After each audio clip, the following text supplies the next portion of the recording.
¿Qué pasa en los municipios 10 años después de una exhumación? ¿Qué impacto tiene esa exhumación? ¿Ha mejorado la convivencia? ¿No lo ha mejorado? ¿Ha envenenado al ambiente? ¿No lo ha envenenado? ¿Ha servido para que vecinos que nos hablaban se hablaran? ¿Ha creado nuevos tipos de complicidad? No tenemos ni idea, porque eso es fácil estudiar y entonces ahora tenemos una persona que, bueno, pues que está tratando de apretar, como veis, se nos salen interrogantes, o sea, más que cerrar los temas, lo que hacemos es estamos metidos más en el barro, ¿no? Entonces, bueno, os quería hablar un poco sobre este proceso de localización de fosas, que es muy interesante, simplemente comentar los algunas diapositivas, ¿no? Que, bueno, en este caso pues, estábamos en una exhumación de 5 mujeres que no se encontraban, ninguna de ellas, en una zona de la provincia de Cáceres, y un paisano pues viene y me dice, te voy a enseñar la fosa de mi pueblo. Vale. Entonces me lleva a un descampado enorme y me dice, mira, esta parte de aquí está la fosa. Y yo, ¿cómo sabes? Dice, porque esto lleva señalado 70 años. Porque han respetado esa fosa, porque estos dueños no han pasado el arado. Yo también tengo muchos testimonios de gente que me dice, no, mi abuelo salían huesos allí y dice, bueno, es que no sabes si es una necrópolis romana, puede ser también, o una fosa común, pero muchas de esas fosas también han sido, digamos que estaban en terrenos de cultivo y han desaparecido, pero en otros casos no.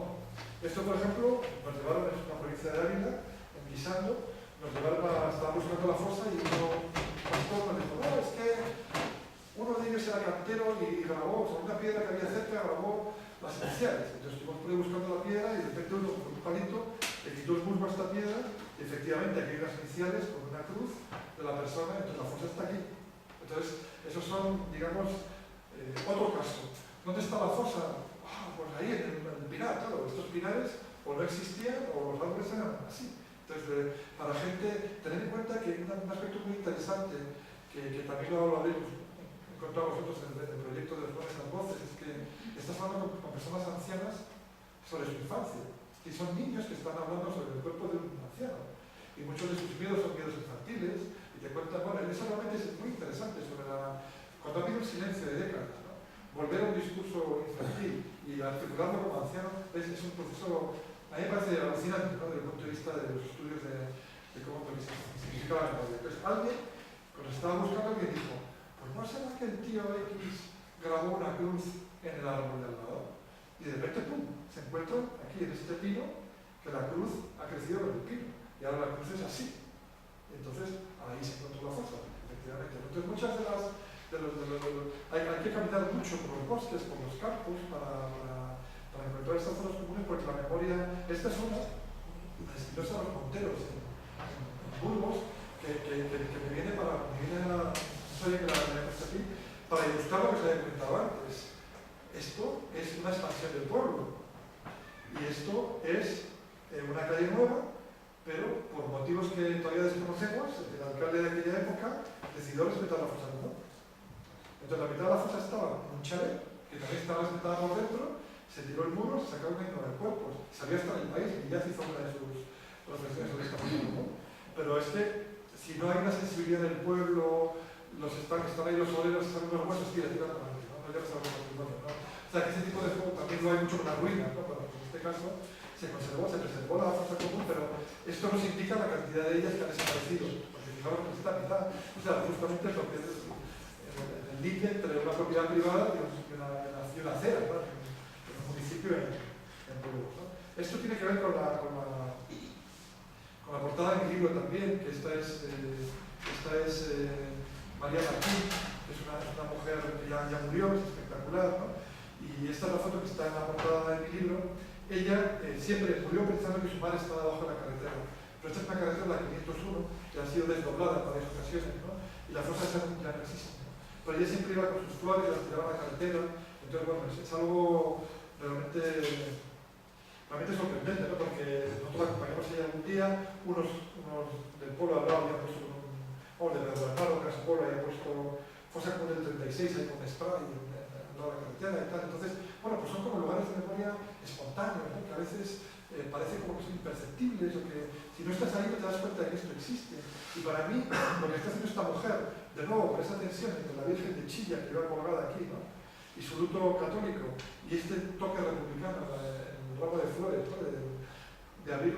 A mí me parece que estos son actos políticos de una micropolíticos, podríamos llamarlo, pero a veces de una importancia mucho más eficaz, digamos, para el nivel local, de lo que puede ser una ley orgánica. Entonces, ahí cuando con Pablo de Iglesias discutimos mucho esto, ¿no? Hasta qué punto la Comisión de la Verdad, que es una estructura, digamos, de arriba abajo, entra en contacto con la dinámica, digamos, de reparación que se da de abajo arriba, que es lo que han sido las exhumaciones de las fosas comunes.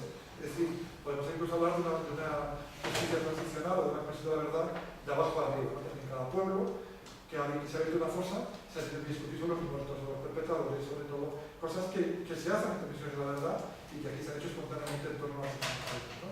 Entonces eso nos está ayudando también a pensar qué es una comisión de la verdad, hasta qué punto es importante que brote de abajo arriba o de arriba abajo, dónde intersectan, cuál es la eficacia de cada una de ellas, etcétera, etcétera, ¿no? María, claro, es que acto más inútil, entre comillas, tirar el ramo de flores a la carretera y en 2 minutos le habían pasado 5 camiones y se lo habían desmantelado, pero para mí es un acto potentísimo, que luego desde el punto de vista de antropología tiene una fuerza tremenda este tipo de actos tan efímeros, ¿no? Como diría Cristina. Entonces, bueno, simplemente mostraros algunos ejemplos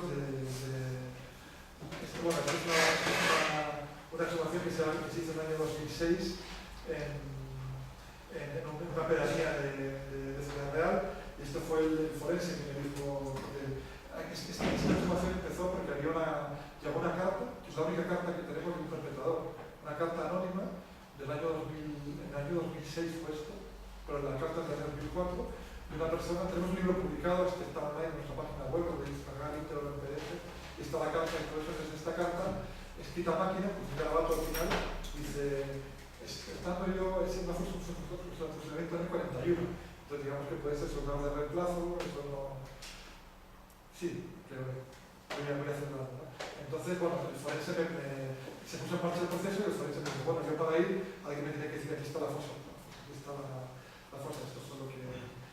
esa foto que mandó el forense y después ya... ahí fuimos y ahí se sacó la fosa y fue un proceso muy interesante, ¿no? Otros momentos de búsqueda con mapas, incluso, bueno, pues ya pues, con la Guardia Civil y todo esto, ¿no? Bueno, sobre las propias exhumaciones, básicamente os pongo unas imágenes para que veáis, es un poco la misma imagen del cepillo, los operativos técnicos que se montan en torno a estas exhumaciones. Aquí está el equipo de Aranzadi, como veis aquí, bueno, no lo veis, pero pues están ya con pues, los detectores de metales para las balas, estos son especialistas, hay arqueólogos, forenses. Los antropólogos trabajamos en el entorno de la fosa, ¿no? Con los familiares, con digamos, las formas de sostenibilidad que se generan en torno a las fosas, aunque nos interesa mucho el discurso forense, pero bueno, esto ya son exhumaciones técnicas, ¿no? Es lo que caracteriza las exhumaciones del siglo XXI, ¿no? Aquí, como veis, no tiene nada que ver con la transición, está todo muy estructurado, cada uno está con su cuerpo, están numerados, se sacan por orden para los laboratorios, etcétera, etcétera, ¿no? Este es el tipo de imágenes que uno podría pensar que son violencia desnuda, pero esto no es violencia desnuda, esto es una escenografía forense, están vestidos de forense, ¿no? Para volver un poco al tema anterior, que cada uno tiene su numerito, tiene aquí pues el jalón, o sea, todo esto digamos que es un escenario forense de la violencia. En algunas de las fosas donde también se producen homenajes espontáneos de los familiares, estamos viendo todo este tipo de procedimientos, ¿no? Esa es la fosa donde salió el maestro, que os hablaba anteriormente, que había 104 personas en esta fosa, en los Montes de Oca, en el norte de Burgos, y luego apareció otra fosa en diagonal, un poco más abajo, con más de 30 personas, que las fosas pueden van desde 1, 2, 5 personas hasta 100 largas, ¿no? Entonces, tenemos todas las casuísticas.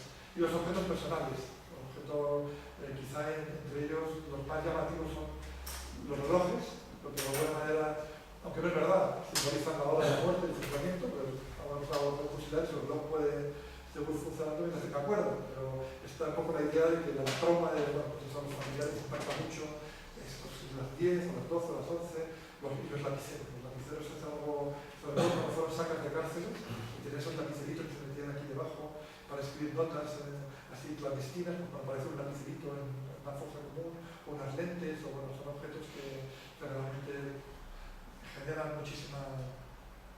Bueno, esto es lo que hacemos los antropólogos, ¿no? Pues estos son los municipios en los cuales tienen lugar estas exhumaciones. Aquí está, esta es la fosa común donde alguien está apuntando, donde llegó la carta esta. Y bueno, pues es como esta es la calle mayor del pueblo, todo el mundo se ve con esta estaba ahí. O sea, es increíble. Y hasta que no llegó la carta, no se puso en marcha el procedimiento, no se hizo no se hizo nada, ¿no? Bueno, podéis ver aquí, por supuesto, estas milagros en Burgos, la cantidad de gente que puede llegar a ver, a veces hay 50, 200 personas. Son entornos de muchísima complejidad, porque muchas veces no sabes quién. Hablar antropólogo es muy complicado saber quién es quién, porque no es un municipio rural donde tú conoces a todo el mundo, sino que aquí son sociedades que se crean de nuevo, y entonces hay instancias de complicidades interfamiliares, y para nosotros es muy difícil saber quién es quién y con quién hablar, y todo eso, pero bueno, eso es para hablar de la complejidad de la situación. Pasan cosas como estas, que hay gente que se cree que dentro de la fosa, ¿no? Para avanzar los huesos. En este caso, pues, por ejemplo, este es el hijo de la persona que firmó todas las sentencias de muerte de las personas que murieron en el pueblo, que se acercó a la exhumación, aquí pues hablando con uno de los hijos de los fusilados. Entonces, bueno, aquí pues, es muy interesante, ¿no? Llegar a los pueblos y ver que por encima del criterio político que ha habido, el mediático, ¿no? En los pueblos las dinámicas son de otra manera. No ha habido tanta crispación en los municipios, en algunos casos, como ha habido en los medios de comunicación o en el Parlamento mismamente, ¿no? Bueno, pues, hablando de miedos, silencios, ¿no? Estas son fotos de Clemente Bernardo, un grandísimo fotógrafo navarro que ha hecho libros desvelados, espectaculares, muy periodísticos, ¿no? Sobre las zonas comunes. Y son dos personas ancianas que incluso con toda la parafernalia abierta están ocultos, semiocultos detrás de un árbol, ¿no? Con ese temor, ¿no? de tantos años, ¿no? de silencio, ¿no? Lo que es el estupor, digamos, de tres de los colaboradores del pueblo que están en esta exhumación también en Burgos, y bueno, pues el duelo de las mujeres, etc. Bueno, esto es el tipo de cosas que nos interesan, ¿no? Cómo se estructura el duelo, qué repercusiones políticas tiene, en qué discursos tiene la gente, cómo se va modulando, cómo va circulando la información a través de las fosas, cómo se adoptan los cuerpos, porque incluso hay gente que tiene como intuiciones y dice, ese es mi abuelo, entonces no importa lo que digan los forenses, se quedan clavados en un cuerpo determinado porque hay algo que es latido, ¿no? Bueno, son procesos muy interesantes cuando los niños jugando a la guerra mientras se suben. Y bueno, el testimonio oral, no os voy a decir más de esto porque aquí sois especialistas, entonces bueno, pues ha sido importantísimo este despertar, como las fosas han sido lugares en los cuales la propia legitimidad de los huesos ha permitido que muchas gentes hablen por primera vez. Y a veces yo siempre le comento a los forenses que es muy importante darle oxígeno a la fosa. Darle oxígeno significa, yo les digo, sois demasiado eficaces. O sea, vais allí y en 2 días habéis limpiado todo aquello y desde el punto de vista económico y técnico es precioso. Pero necesitan una semana, la fosa, 10 días, porque empieza a circular la información de los pueblos, las familias discuten internamente cómo funcionar, hay familias que no sabían que estaban sacando a sus familiares. Y entonces a mí me ha pasado a veces que yo me reservo unos días para ir a la fosa, los forenses han ido y yo he vuelto a la fosa y me he encontrado un montón de gente. ¿Y dónde está la fosa? ¿Dónde está llevado? Pero es decir, que esas relaciones que se generan en torno a las fosas tienen muchísima complejidad y a veces pues, por la prensa local o por boca a boca o las propias familias internamente tienen tensiones. Algunos quieren ir, otros no, llegan a acuerdos, entonces se presentan con portavocías que estemos, eso rompe su silencio. Es decir, son muy interesantes todos estos procesos. También vamos a las casas, que he hecho vosotros tantísimas veces, ¿no? Para recopilar estos testimonios, los álbumes fotográficos para nosotros muy importantísimos, convencer a la gente de la importancia que puede tener una fotografía, aunque sea de la sociedad militar, ¿no? Porque incluso los forenses, si estamos usando con un fusil, pues sabemos el tamaño de la bayoneta y entonces podemos saber la altura y eso puede ayudar a las identificaciones. Bueno, hay un montón de datos que la gente no te los lleva porque piensan que son irrelevantes y luego resulta que tienen muchísimo interés. Estamos trabajando con fotografías. Estas fotografías trucadas son maravillosas, fotografías en las cuales está el padre que está clavado en la foto, esta es la viuda con las hijas, y al padre le cogen la fotografía que tuviera y le hacen un trucaje y le meten dentro de la foto. Hay muchísimas cosas de estas que han estado encima de los aparadores, encima de las chimeneas, en la mesilla, con fotografías, digamos, reconstrucciones, ¿no? Este es uno de los que os llamamos, comentaba antes, que son rituales forenses, que es un momento que a mí al principio me llamaba muchísimo la atención, incluso no me gustaba, pero que ha tenido un éxito popular bestial, y es que los forenses colocan a la gente, familiares, activistas, sobre la huella de los cuerpos una vez que se va hacia la fosa común, ¿no? Esto es realmente interesante. Entonces, esto lo ha hecho solamente Echeverría, o sea, no es una cosa que se ha inventado él y que tiene una eficacia impresionante, ¿no? Entonces lo que hace es que realmente, ¿por qué le llaman ritual forense? Porque se colocan exactamente sobre la huella del cadáver con la misma postura.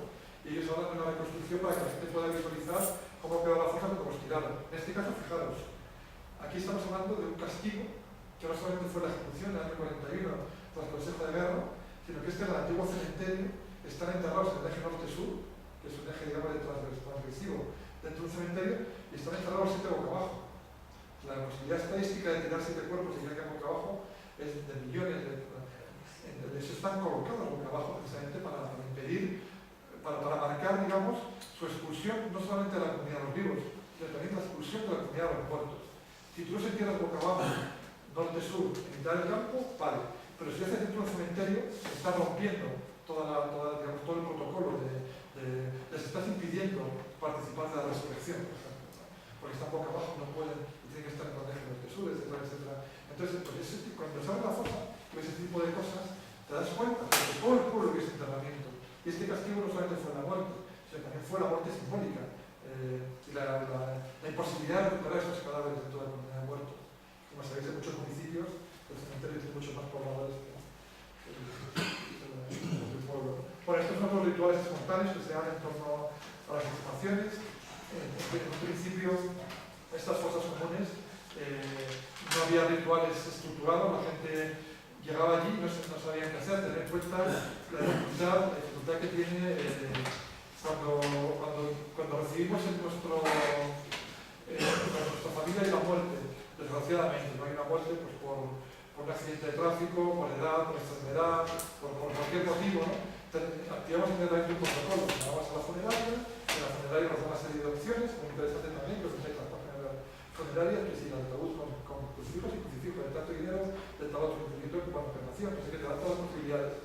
Pero ¿qué pasa cuando viene un cadáver de un fusilado 70 años después a tu familia? Eso no hay protocolo de recepción, digamos, familiar o de gestión de esos cadáveres, ¿no? Entonces esto ha sido muy complicado porque no lo vas a meter en la funeraria, no vas a llevar a la funeraria para que se ocupe del cuerpo. Entonces eso se ha tenido que inventar, digamos. Entonces así ha habido, dentro del movimiento asociativo, ha habido asociaciones que han establecido protocolos muy políticos, por ejemplo, para estos cuerpos. La Federación Estatal del Foro por la Memoria, implicada dentro del Partido Comunista, tiene un repertorio, un protocolo, digamos, de exhumación y del rescate de los cuerpos y del enterramiento que tiene mucho que ver con toda la parafernalia del Partido Comunista. Y si no lo aceptas, digamos que pues estás fuera del juego, ¿no? Entonces, pues ellos llevan la bandera, el himno de riego, la internacional, no sé qué, no sé cuántos, y eso puede generar tensiones, ¿no? Hay otras asociaciones que son más abiertas y que dejan que los familiares negocien. Porque es lo que pasa cuando, por ejemplo, gente piensa que la Iglesia fue cómplice de esos crímenes, de gente que quiere que pasen por un ritual cristiano, ¿no? O católico. Bueno, pues ahí también, digamos que todas esas tensiones sobre la muerte se producen en las fosas comunes de una manera mucho más... Esta es la carta que os hablaba antes, simplemente para que veáis el anónimo, la firmaba así, sin nombre, sin apellido, ni nada, pero contando cómo había sido el funcionamiento y lo que estaba dentro del antiguo cementerio, y allí mismo aparecieron, que es lo que habéis visto anteriormente. Esta exhumación fue muy interesante porque empezó con esta carta y el último día llegaron con esta, que es una carta de uno de los fusilados del día anterior a la muerte, ¿no? Entonces la manera en la que se cerró de la carta del perpetrador a la carta del fusilado de una manera muy... Esta la había montado su familia, como está doblada, la llevaban en un plastiquito aquí y nos entregaron. Entonces para abrir el plastiquito y despegar la carta nos encontramos con...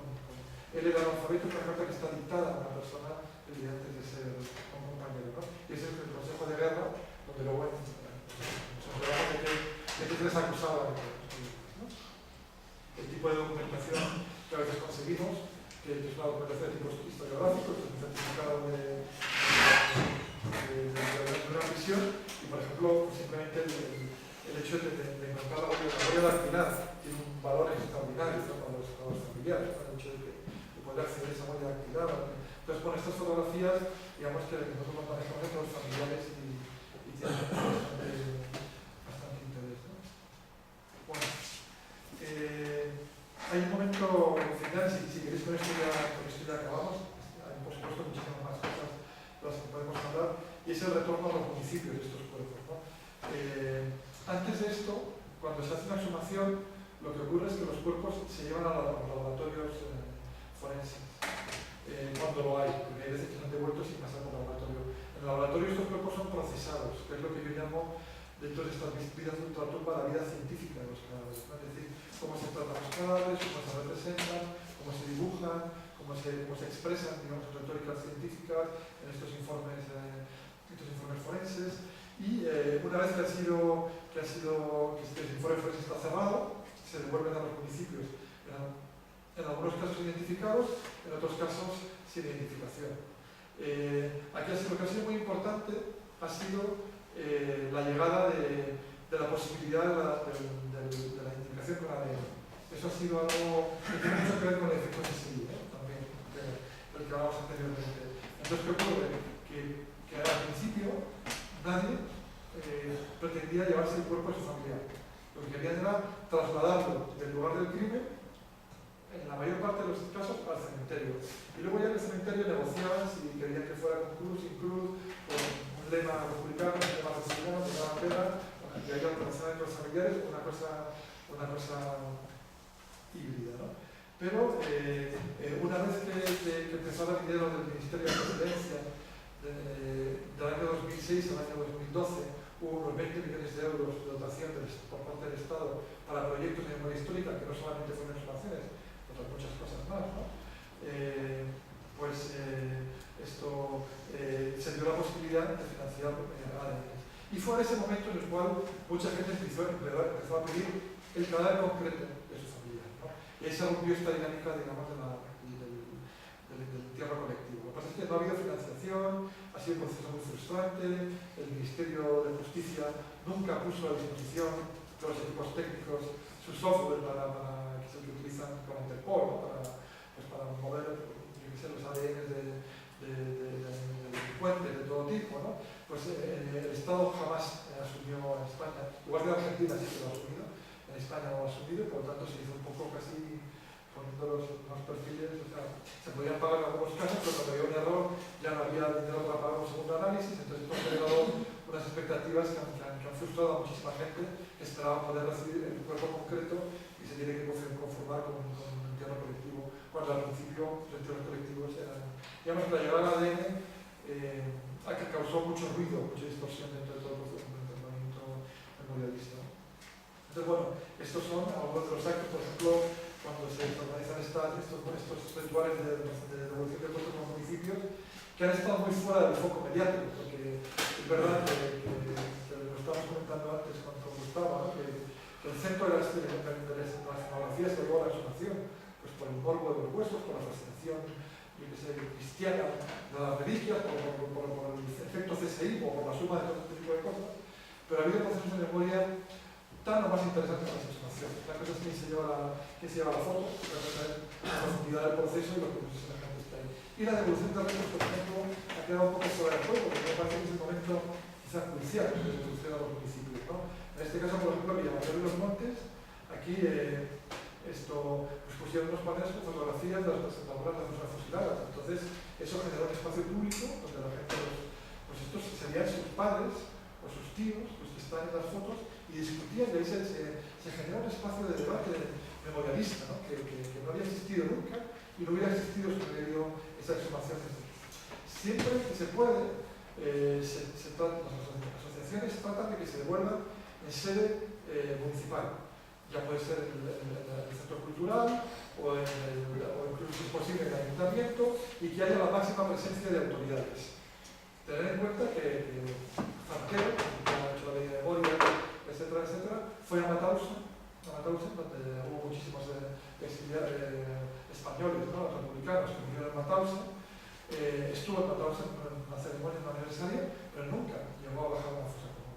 Y ha sido muy raro que políticos se vengan a fosa común. Por ejemplo, en el País Vasco, Urkullu sí que ha ido, pero porque también juega dentro de su propia política de identidad, digamos, la federal frente al Estado. Bueno, es muy interesante. Siempre se ha intentado que acudan las autoridades. En algunos casos, hay gente que dice, bueno, yo soy senador, pero no tengo título particular, ¿no? Pero bueno, entonces que venga el senador genera una estructura de legitimidad para los familiares muy importante, ¿no? Entonces siempre se ha intentado que se haga sede municipal porque eso legitima los cuerpos, no legitima la elección de los municipios. Se dan actos de esta naturaleza. Este es un acto relativamente pequeño, en Magallón, en Zaragoza, pero hay actos pues, que hay 300, 400 personas saliéndose por las ventanas de las dependencias municipales, ¿no? Y allí pues, bueno, la gente se levanta, habla, cuenta su historia, se reconocen unos a otros como una comunidad de víctimas, ¿no? Es muy interesante todo lo que está pasando en estas revoluciones de restos. Esto es Fontanosa, que es la exhumación de las cartas de las que os he hablado antes, en Ciudad Real, esta pedanía tan pequeña. Entonces, fijaos aquí, os pongo esta foto porque eran 7 fusilados, hablando de los rigores científicos y del poder forense, ¿no? sobre la memoria histórica. Fijaos lo que hay encima de las cajas con los muertos, el informe forense. O sea, te devuelven la caja y encima el informe forense. Entonces, incluso es que no sé si la ha traído la foto esta, pero no la ha traído, pero en el cementerio los familiares estaban viendo los informes forenses, pues el cráneo, tiro de bala, fuego, disparos, calibres. Entonces, o sea, cuando hablaba antes hasta qué punto el discurso forense ha cobrado hegemonía, digamos, en todo el movimiento novelista, estaba refiriendo a esas cosas tan concretas, o al hecho de que en estas propias ceremonias, uno de los momentos estelares de la devolución es cuando el forense se sienta, saca su PowerPoint y pone, dentro de un ritual funerario, pone estas imágenes, ¿no? Entonces, bueno, estos gavilanes de este año, de hace unos meses, también pues este tipo de, fijaros lo importante que es que por la calle de tu pueblo haya que haya una ceremonia, una procesión en la cual vayan los cuerpos y que finalmente llegan al cementerio. Por ello la tensión, digamos, entre los católicos que van por la comunidad republicana, son gente de Izquierda Unida, del Foro por la Memoria de Ávila y tal y cual, que aceptan que un cura obrero, claro, por supuesto, pero bueno, que recibe responsos sobre los cuerpos y tal y cual en el cementerio, con las cruces y todo eso, ¿no? Entonces, bueno, esto es un proceso, simplemente voy a acabar ya con esta diapositiva y luego hablamos de lo que queráis, ¿no? Estas son devoluciones que lo que ha ocurrido con el tema del ADN y con la imposibilidad de identificar y con el caos que hay en muchas de las fosas comunes que se han exhumado con muchos cuerpos. Esta es una devolución de restos en el cementerio de Aranda de Duero, que es una de las zonas que más se ha exhumado de España, y ahora mismo lo que se ha hecho es este panteón, un panteón temporal, pero que se convierte paulatinamente en permanente. Aquí veis la bandera republicana, están los nombres de todo. Bueno, ya las asociaciones de Aranda de Duero han gastado el dinero en hacer este panteón, y aquí abajo hay por encima 600 cajas como estas de 20 o 30 exhumaciones que se han hecho por la zona. Entonces, ahí van las cajas, y si en algún momento hay posible identificación, ellos tienen un perfil que toman las cajas, van a hacer las análisis de ADN, incluso ellos bajan, cierran el hueso y se lo llevan, o sea, se convierte en un espacio de transición forense, ¿no? Y este tipo de ceremonias son fascinantes realmente, ¿no? Porque hay muchísima gente y luego hay el volumen de cuerpos que se van a abordar expresa por la barbarie, ¿no? De la que estamos hablando, que tuvo lugar en los años durante la guerra civil en la primera posguerra. Y ya decía que yo puedo hablar sobre esto durante horas y horas, pero lo dejo aquí y podemos discutir sobre lo que queráis, por lo que parece.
claro que tuvieron que vivir, llevan 80 años viviendo juntos. Y las historias sobre cómo son capaces de convivir nos agotarían, ¿no? Pero aquí más allá del padrino de la conciliación, porque si no, no podemos usar. El padrino de la conciliación nos impide, o sea, nos permite conocer el último hueso y el ADN del último hueso, pero no nos permite reconstruir el conocimiento de lo que, en términos, digamos, de positivismo historiográfico simple del siglo XIX, de lo que ocurrió. No tanto por lo que ocurrió, sino por, digamos, que el objetivo historiográfico sería intentar saber en qué condiciones puede volver a ocurrir lo mismo. Y por lo tanto prevenirlo, siguiendo con algo todavía más antiguo, que es la idea de la historia como maestra de vida, por ponernos clásico. Entonces, es decir, que todo eso queda oculto, queda fuera del campo de visión en todo este proceso, ¿no? Y yo sé que, no para ti, pero sí en la representación y en la toma de conciencia y en la investigación. Bueno, respecto a la primera pregunta, es más una pregunta para vosotros historiadores, ¿no? Sí, no, yo he hecho las preguntas de los historiadores. Sí, o sea, yo le llamo como vosotros digáis.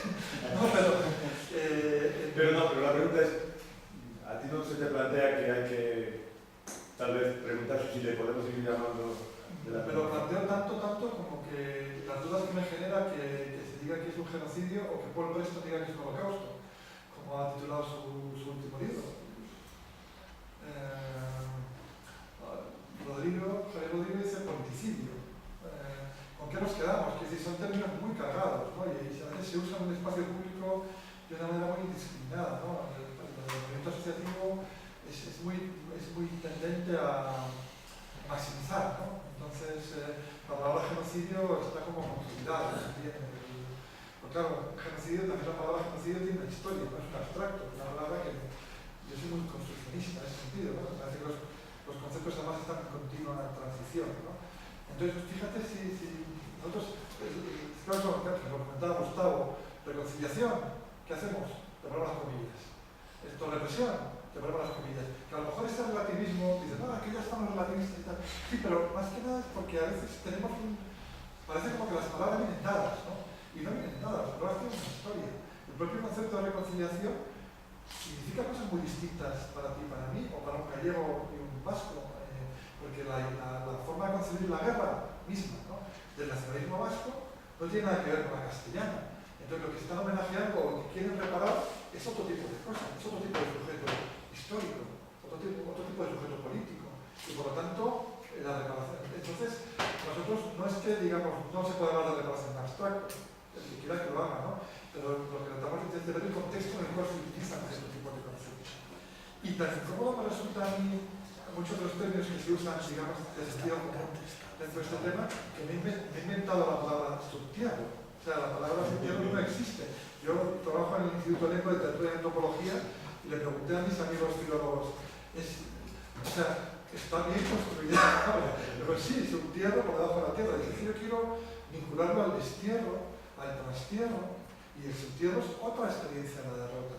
Y tiene una historicidad, y por eso decía antes que para mí es muy importante que el hueso que se saca ahora no es un hueso que se fusiló en el 37 y se saca en el 70 y el 80, el 90 y tanto, pero tiene una historia de abandono, tiene una historia de desprecio legal, tiene una historia de haber formado parte de una topografía del terror, que fijaros si es eficaz la topografía del terror que se generó durante la guerra y el franquismo por estas cosas comunes, que a día de hoy, 70 años después, con 40 años de democracia, todavía se monta el jaleo que se monta. O sea, porque cuando se desmantela la topografía del terror, entonces yo prefería buscar una palabra fresca, que a lo mejor no se conoce mucho, o bueno, no sé, pero es que la palabra fusilado también me parece muy restrictiva. O sea, me parece que no acota, digamos, esta complejidad histórica de estos huesos, ¿no? Entonces sí, yo estoy completamente de acuerdo contigo.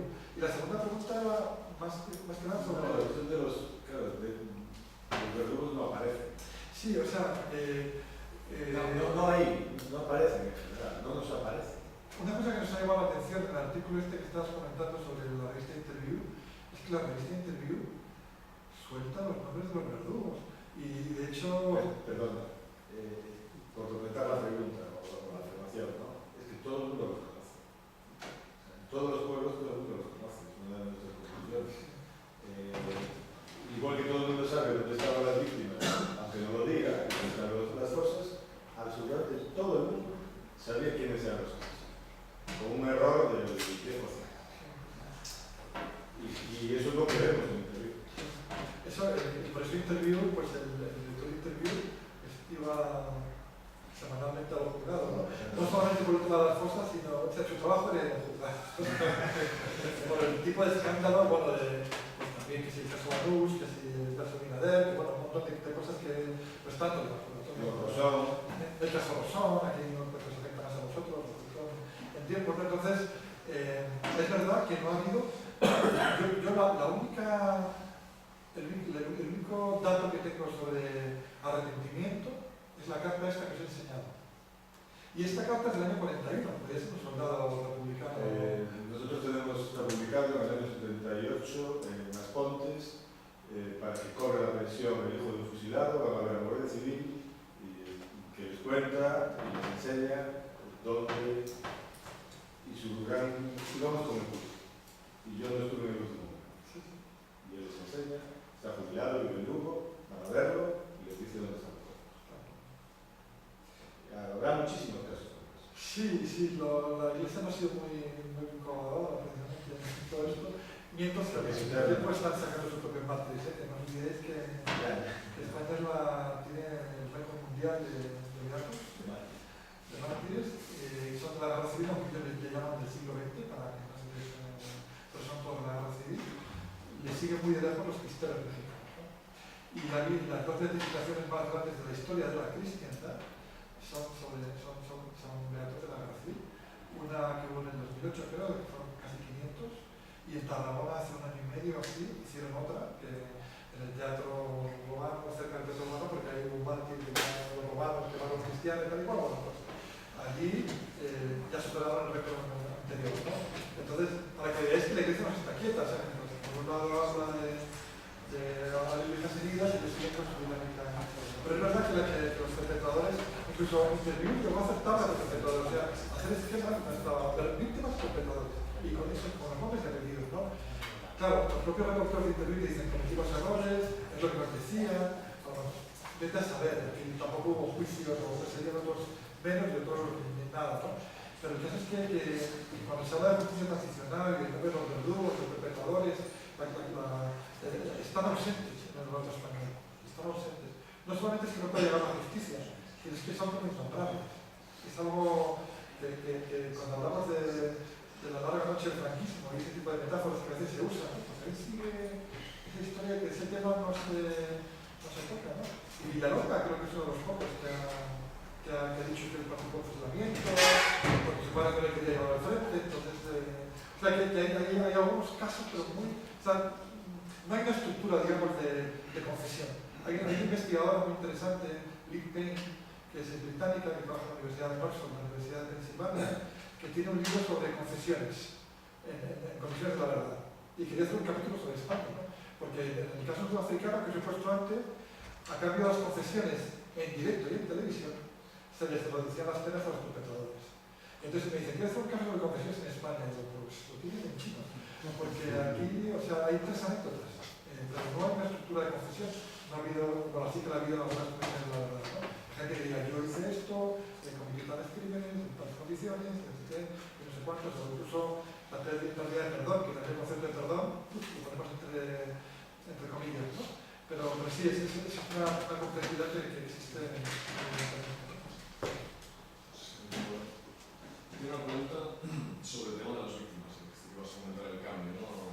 Me interesa también enfatizar el tema de la idea de cuenta que tenemos en Sudamérica, ¿no? Y cómo España siempre jugó ese papel a nivel de Estado en los 80, de patronizar a Latinoamérica, Chile, Argentina, estructuras centroamericanas, sobre cómo había que recuperar la memoria, que los pobres todos sabemos lo que estaba pasando, y cómo a la vez que se va a dar para allí, permite que las políticas de justicia no tomen cierto cargo que hubiesen tomado de otro modo, y cómo en realidad el asociacionismo, es decir, la sociedad española preocupada de estos temas, está totalmente influenciado porque sabía que allí se estaba haciendo de otro modo y Pues mira, lo que ocurrió fue con la ley de memoria histórica, cuando estaba pensando en memoria histórica, las asociaciones ya se dieron cuenta de que no había posibilidad de, o sea, que iba a quedar muy por debajo de sus expectativas, ¿no? Estos son gente del movimiento asociativo llevando a Garzón, en el año 2008, estaban llevando un listado de desaparecidos, digamos, ¿no? Y Garzón entonces tomó casos de asuntos, informes de Amnistía Internacional, etcétera, etcétera, ¿no? ¿Qué es lo que pasó? Hay una cosa muy interesante, a mí me parece muy interesante que desde el punto de vista antropológico, y es que evidentemente el auto de Garzón del año 2008, en el cual Garzón utilizaba la recientemente aprobada Convención sobre Desapariciones Forzadas de la ONU, que convertía la desaparición forzada en crimen de lesa humanidad, o sea, hasta el año 2007 no era un crimen de lesa humanidad, pero cuando lo fue, en el 2007, inmediatamente Garzón utilizó esta legislación internacional que estaba ya firmada por el gobierno español para tratar de vincular las víctimas españolas con el derecho internacional. ¿Qué es lo que aporta la figura del desaparecido respecto al fusilado? Que al ser un crimen contra la humanidad no prescribe. Y luego es un crimen que sigue cometiendo cada día. Entonces, la diferencia que decía de la víctima, del fusilado al desaparecido, es tremenda. Porque de repente pone un capital simbólico y potencialmente jurídico en manos de las asociaciones, porque estos crímenes no prescriben. Y por lo tanto, no podemos, hay que seguir luchando contra la impunidad del franquismo. Y haya habido una transformación muy radical que se produjo esta manifestación del 2010, que se produjo no tanto en apoyo a Garzón, fue la primera manifestación contra la impunidad del franquismo, enorme, en Madrid hubo 50.000 personas, y hubo por todos lados, cuando el proceso de Garzón. Fijaros la iconografía. Aquí estamos hablando de cruces iconográficos transnacionales entre Argentina, España, Bosnia, el desaparecido como figura global, digamos, ¿no? de la desaparición global, ¿no? Que a mí algunos colegas uruguayos y argentinos se enfadan, porque son vuestros los desaparecidos, no sé qué. Y yo les digo, bueno, una vez que es un delito universal, que es un crimen de lesa humanidad, es de la humanidad. Entonces ya, es verdad que la casuística en buena parte viene del cono sur, pero entonces lo que ha ocurrido es que a pesar de que el auto de Garzón, en el cual se definía, sobre todo en el auto de división, se definía a los fusilados como desaparecidos, a pesar del naufragio judicial, ese concepto de desaparecido tiene una vida social y ha capturado el imaginario del movimiento asociativo hasta el punto de que ahora todo el mundo va a decir todas las asociaciones en todos los casos.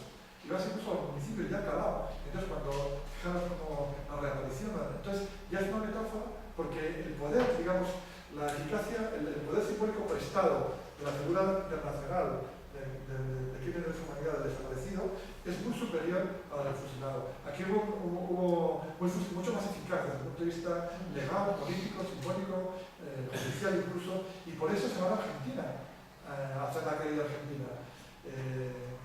Tú sabes mucho más que yo, ¿no? Y por eso ahora se va a hacer una exhumación, que por fin se ha respondido al exhorto de hacer una exhumación en Guadalajara, que va a ser después de Navidades, bajo la protección, digamos, bajo la petición de la querida Argentina, ¿no? Entonces, estos viajes de ida y vuelta, Pradera precisamente fue uno, para hablar de Clarista Otijuliá, hablando del compañero Pradera, hablando del libro suyo de Pradera, Pradera fue uno que se opuso radicalmente y domésticamente que se utilizaba el concepto de desaparecido en España, porque decía que era un mal viaje de una figura de represión del icono sur de España. Y sin embargo, por mucho que Pradera, o Sabater, o incluso Casanova introdujo ahí una matiz interesante. Dijo, no, es que yo le discutí alguna vez, ¿no? O sea, dice, no, es que solamente podemos hablar de desaparecidos a los del terror caliente. Ponete que son 30.000. Cuando se mató, las primeras matanzas tan terribles que hubo antes de que llegara el terror legal. Empezó a los consejos de guerra, etcétera. Una vez que hay un consejo de guerra, ya no desapareció porque hay un documento. Entonces dice, solamente los 30.000 primeros. Y mi argumento es, ¿cómo? O sea, que yo no estoy de acuerdo, porque entonces podemos hablar de desaparición historiográfica, que vale, que a lo mejor son esos, porque pero es que los familiares no han tenido acceso a esos documentos. Esos archivos han estado cerrados. Entonces, aunque sea un documento, sigue siendo un desaparecido. Y en muchos casos se sabe dónde están las cosas, y en otros muchos no. Porque está aquí, o está allí, o se ha movido los paisajes. Si luego se lo llevan al Valle de los Caídos. O se lo llevan al Valle de los Caídos. Entonces, yo, fíjate. Lorca. Y Lorca es el desaparecido por excelencia, ¿no? Entonces, o sea, yo en algún artículo temprano, año 2007, cuando estaba antes de avanzar, yo empezaba a hablar de pseudo desaparecidos, porque me daba no sé qué hablar de desaparecidos. Pero es que todavía no estaba consolidado el crimen dentro del derecho internacional, de los derechos humanos. Una vez que se ha consolidado, ya es automático. Entonces ya estas iconografías de desaparición, ¿no? Ya lo veis aquí, ¿no? Esta es la plataforma que se organizó para hacer un documento de mínimos, 70 asociaciones en Madrid. Pues aquí ya está toda la parafernalia de desaparecidos, como en cualquier otro lugar del mundo. O sea, vas a Google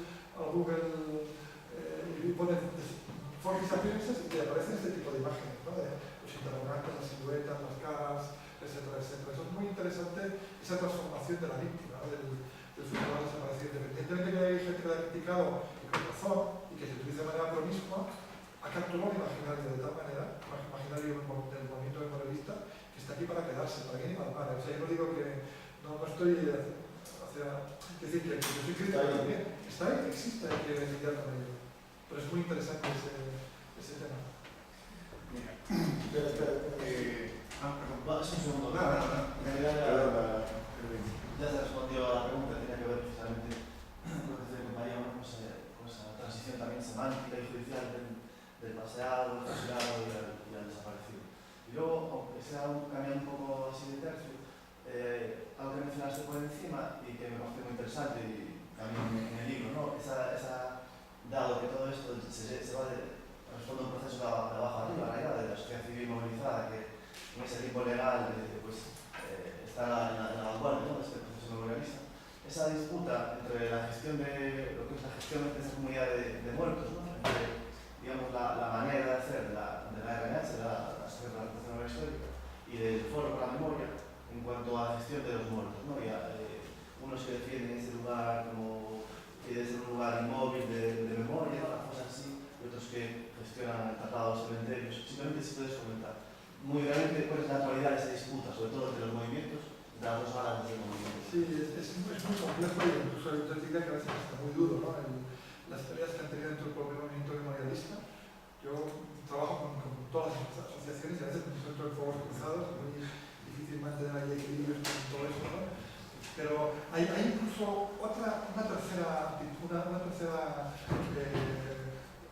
tercera posición que a mí me parece muy interesante, y es la gente que desde el primer momento, sobre todo la Asociación Archivo, Guerra y Exilio, la en todas las asociaciones de Oviedo, que se negaron y se niegan a las exhumaciones, porque dicen que abrir una fosa común sin palabra judicial equivale a un borrado del genocidio. Eso es palabras, ¿eh? Estás borrando un genocidio. Si tú estás abriendo una fosa común sin una cobertura legal, estás borrando con una bomba las pruebas de un presunto crimen. Claro, es una postura muy legítima, ¿no? Pero también un poco... Es decir, es que las fosas han sido caracterizadas, las fosas han sido caracterizadas como movimiento. Ellos llevan un montón de tiempo homenajeando la fosa y van 4 personas. Pero lo que ha sido el debate ha sido el espectáculo del hueso, el impacto de los cráneos, el no sé qué, no sé cuánto, ¿no? Entonces, todo tiene su... Entonces, bueno, las fosas, o sea, desde mi punto de vista, ha habido demasiada exposición mediática, ¿no? Pero vamos, esas personas, ¿no? Pero el Foro para la Memoria y la RNH en concreto, pues tienen protocolos completamente distintos. Yo voy a sacar un artículo ahora que, bueno, ya aprovecho para la página publicitaria, que es sobre la construcción política de las emociones en el entorno de las exhumaciones. Y ahí también hay una diferencia muy clara entre la RNH y el Foro para la Memoria. Porque el Foro para la Memoria incluso en su diario, que lo podéis consultar en la web, lo tiene